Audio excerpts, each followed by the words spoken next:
চলো তাহলে আবারও চলে এসেছি আরেকটি এবিটিএ টেস্ট পেপারের ভিডিও নিয়ে। আজ আমরা আলোচনা করব ভৌতবিজ্ঞান এবিটিএ 32 নাম্বার পেজে যে সেটটি রয়েছে সেই সেটটি নিয়ে।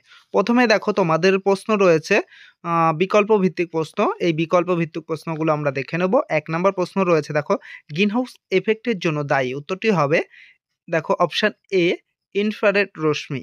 তারপরে দেখো অপশান 2 তে রয়েছে, তোমার অপশান 2 বলছি, 2 নাম্বারে রয়েছে লিটার অ্যাটমসফিয়ারের সর্বজনীন গ্যাস ধ্রুবকের মান। উত্তরটি দেখে নাও 0.0821। ওকে, তারপরে 3 নাম্বার প্রশ্ন, কত মৌল এইচ এর সঙ্গে 2 মৌল বিক্রিয়ায় 4 মৌল স্ট্রিম উৎপন্ন হবে? তোমার এটা কিন্তু অপশান বি উত্তর হবে, দেখো অপশান বি 4। তারপরে দেখো তোমাদের রয়েছে 4 নাম্বার প্রশ্ন, কোনো কঠিন পদার্থের ক্ষেত্র প্রসারণ গুণাঙ্ক 2 × 10⁻⁻5 ডিগ্রি সি হলে ওই পদার্থের দৈর্ঘ্য প্রসারণ গুণাঙ্কের মান কত হবে? এটার উত্তরটা তোমরা দেখে নাও, অপশান ডি হবে দেখো। তারপরে তোমার রয়েছে 5 এর প্রশ্ন, দেখো সমান্তরাল কাচ ফলকের মধ্যে দিয়ে আলোক রশ্মি প্রতিসরণ হলে যে মোট চ্যুতি হয়, উত্তরটি হবে 0 ডিগ্রি। তারপরে দেখো 6 নম্বর প্রশ্ন, দেখো দৃশ্যমান বর্ণালী যে বর্ণের আলোর তরঙ্গ সবচেয়ে কম সেটি হলো, উত্তর হবে বেগুনি, দেখো অপশান সিতে আছে। তারপরে দেখো 7 নম্বর প্রশ্ন, পরিবাহিতাঙ্কের একক, এটা অপশান ডি হয়ে যাবে তোমাদের।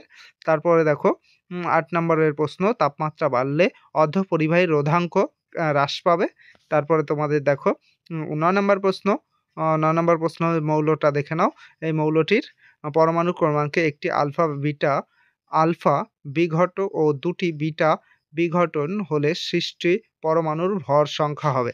এটা দেখো এর যে ভর সংখ্যা হবে সেই ভর সংখ্যাটা তোমাদের হবে অপশান বি, দেখো 231। তারপরে দেখো 10 নম্বর প্রশ্ন বলছে কোনটি সন্ধিগত মৌল নয়? এখানে যেটা রয়েছে এর মধ্যে সন্ধিগত মৌল নয় হচ্ছে দেখো অপশান বি এমজি। তারপরে দেখো 11 নম্বর প্রশ্ন, ধাতব পরমাণুর আয়তনে পরিণত হওয়ার সময়, উত্তরটি হবে ইলেকট্রন ত্যাগ করে ও জারিত হয়, অপশান এতে আছে। 12 নম্বর প্রশ্ন, দেখো একটি রূপোর গয়নার সোনার প্রলেপ দিতে হলে অ্যানোড রূপে ব্যবহৃত হবে, উত্তরটি হবে দেখো অপশান সি এ ইউ। তারপর 13 নম্বর প্রশ্ন, আয়রন বা পাইরাস্ট্রেটের অতিরিক্ত বায়ুতে পোড়ালে যে গ্যাস পাওয়া যায় সেটি হবে, দেখো উত্তরটি হবে অপশান ডি HO2।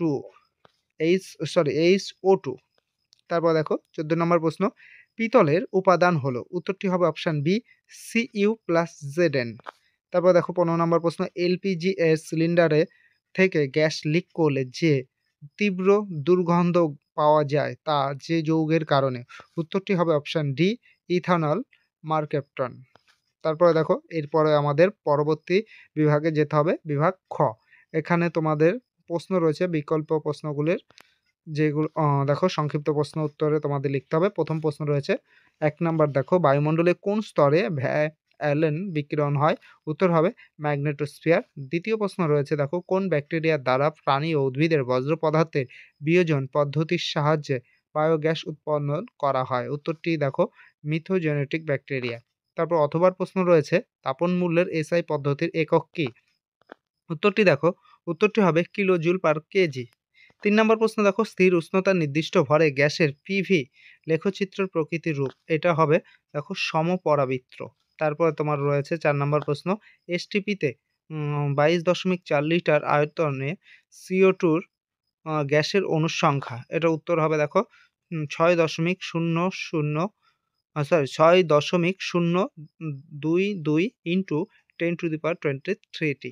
তারপর দেখো 5 নম্বর প্রশ্ন, কোন তরলের প্রকৃত প্রসারণ গুণাঙ্ক ও আপাতন প্রসারণ গুণাঙ্কের মধ্যে কোনটি এর একান্ত নিজস্ব ধর্ম, উত্তর হবে প্রকৃত প্রসারণ গুণাঙ্ক। অথবা প্রশ্ন রয়েছে, লোহা ও পিতলের তৈরি দ্বিধাতব পাতকে বরফের মধ্যে রাখলে কোনটির ভিতরের দিয়েও বেঁকে যাবে, উত্তরটি হবে পিতল ধাতুটি। 6 নম্বর প্রশ্ন, দেখো চোখের দীর্ঘ দৃষ্টিজনিত ত্রুটি দূর করতে কি ধরনের চশমা ব্যবহার করা প্রয়োজন, উত্তরটা হবে উত্তর লেন্স যুক্ত চশমা। 7 নম্বর প্রশ্ন, দেখো ক্ষুদ্র উন্মেষযুক্ত দর্পণের উপাক্ষীয় রশ্মি আবর্তনের ক্ষেত্রে ফোকাস দূরত্ব বা বক্রতা ব্যাসার্ধের মধ্যে সম্পর্ক কি হবে, উত্তর হবে ফোকাস দৈর্ঘ্য ½ ইন্টু বক্রতার ব্যাসার্ধ। তারপর দেখো বিওটি এককের সংজ্ঞা, বিওটি কাকে বলে, এর উত্তরটি দেখে নাও। 1 কিলোওয়াট ক্ষমতা সম্পন্ন কোনো বৈদ্যুতিক যন্ত্র 1 ঘন্টা চললে যে পরিমাণ তড়িৎ শক্তি ব্যয় হয় তাকেই বলা হয় 1 কিলোওয়াট ঘন্টা বা বিওটি। এরপর অথবার প্রশ্ন রয়েছে এসআই এককের আধানের একক কি? উত্তর হবে কুলম্ব। তারপর ৯ নম্বর প্রশ্ন বর্তমানে আন্তর্জাতিক পদ্ধতি অনুযায়ী আর্থের তারের বর্ণ কি হয়? উত্তর হবে সবুজ বা হলুদ বর্ণ। তারপর ১০ নম্বর প্রশ্ন দেখো, কোন ধরনের নিউক্লিয় বিক্রিয়া সূর্যের শক্তির উৎস? আর এর সঙ্গে অথবার আরেকটি প্রশ্ন রয়েছে। আগে দেখো এটা হবে, উত্তরটা দেখে নাও। নিউক্লিয় সংযোজন বিক্রিয়া এবং অথবার প্রশ্নটা দেখো, কোনো পুরাতাত্ত্বিক বস্তুর বয়স নির্ধারণ করতে কোন তেজস্ক্রিয় মৌল ব্যবহার করা হয়? উত্তর হবে কার্বন 14 আইসোটোপ। ওকে। তারপর ১১ নম্বর প্রশ্ন, অতি দীর্ঘ পর্যায়ে মৌলের সংখ্যা কয়টি? উত্তর হবে ৩২ টি। ১২ নম্বর প্রশ্ন, পরীক্ষাগারে কৃত্রিমভাবে তৈরি একটি মৌলের নাম? উত্তর হবে ফার্মিয়াম। তারপর ১৩ নম্বর প্রশ্ন, জলে দ্রবীভূত হয় এমন একটি সমযোজী যৌগের উদাহরণ দাও?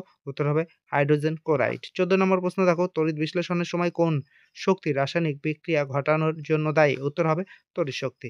১৫ নম্বর প্রশ্ন, জলে তড়িৎ বিশ্লেষণে ক্যাথোডে উৎপন্ন হয় কোন গ্যাস যার মধ্যে জ্বলন্ত পাটকাঠি ধরলে কাঠি গিয়ে নিভে গিয়ে গ্যাসটি নীল শিখায় জ্বলে? উত্তরটি হবে হাইড্রোজেন গ্যাস। ভিডিওটি কেমন লাগলো অবশ্যই কমেন্টের মাধ্যমে জানিও। আর আমাদের এই চ্যানেলে নতুন থাকলে চ্যানেলটিকে সাবস্ক্রাইব করো এবং বন্ধুদের মধ্যে ভিডিওটি শেয়ার করে দিও।